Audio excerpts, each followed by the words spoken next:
భారతదేశపు ఫార్మా రంగానికి ఒక పెద్ద షాకింగ్ పరిణామం.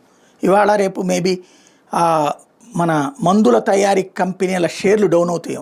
మన మందుల తయారీ కంపెనీలు స్వదేశంలో అమ్మటం ద్వారా వచ్చే లాభాలు ₹10 ఉంటాయి.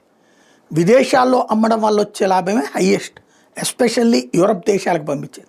ఇక్కడ మనకు ఒక ట్యాబ్లెట్ కాస్ట్ తయారీకి రూపాయి పడిందంటే విదేశాల్లో దానికి ₹100 వస్తున్నాయి. అంటే అన్నిటికీ 100 కాదు, దానికి 50 రావచ్చు, దానికి 100 రావచ్చు.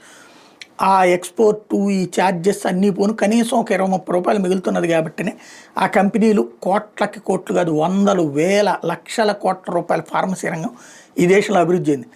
దాంట్లో అత్యధికంగా అమెరికాలో ఒక ట్యాబ్లెట్ తయారు చేస్తే ₹60-70 ఖర్చు అయ్యేది భారతదేశంలో తయారు చేస్తే ₹10తో పోతుంది. ఎందుకంటే మనకి చీప్ లేబర్ దొరుకుతారు, మెటీరియల్ కాస్ట్ కూడా తక్కువ.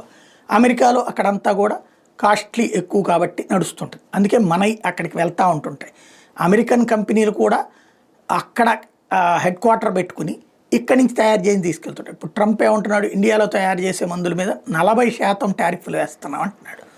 అంటే మందుల కంపెనీలకు ఒక్కసారిగా పెద్ద దెబ్బ. అయితే ఎన్ని రోజులు చేయగలుగుతాడు? వాళ్ళంతటా వాళ్ళే తగ్గాలి. ఎందుకంటే ఇప్పుడు మనకి పోయేది ఏం లేదు, కొన్ని రోజులు ఇబ్బంది ఉంటుంది కంపెనీలకి. బట్ అక్కడ ఇప్పటికిప్పుడు కొత్తగా కంపెనీలు పుట్టుకురావు.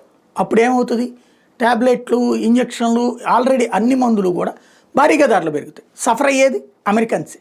అసలే మెడికల్ ఇన్సూరెన్సులతో నానా తిప్పలు పడుతుంటారు. ఈ మందుల ధరలు కూడా దారుణంగా పెరిగితే కనుక అల్లాడేది అమెరికన్స్.